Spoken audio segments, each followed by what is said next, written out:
బంగారం వెండి ధరలు పెరుగుతున్నాయి తగ్గుతున్నాయి. ఇవాళ 24 క్యారెట్ల 10 గ్రాముల బంగారం 1,60,940, 100 గ్రాములు 16,99,400, 22 క్యారెట్ల 10 గ్రాముల బంగారం 1,49,930, 100 గ్రాములు అంటే 14 లక్షలకు పైన వెళ్ళింది.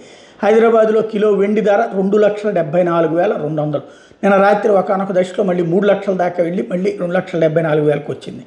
పెరుగుతోంది తగ్గుతోంది, పెరుగుతోంది తగ్గుతోంది. అమ్మాలో తెలియదు, కొనాలో తెలియదు. ఉన్నటువంటి వాళ్ళు అమ్మేద్దాం అనుకుంటే మళ్ళీ పెరుగుతుందేమో అని భయం, లేనటువంటి వాళ్ళు కొందామంటే పడిపోతుందేమో అన్నటువంటి భయం.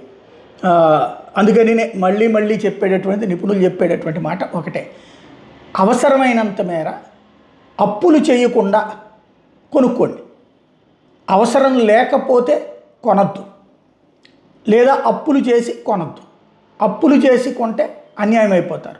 అలా కాకుండా అవసరానికి సరిపడా కొనుక్కుంటే అది ఎక్కువ పెట్టుకున్నా తప్పులేదు, తక్కువ పెట్టుకున్నా తప్పులేదు. రూపాయి ఇవాళ పోయినా మళ్ళీ రేపు పొద్దున పెరుగుతుంది. బంగారం వెండి అనేటటువంటి పాయింట్ చెప్పుకొస్తున్నారు అన్నమాట.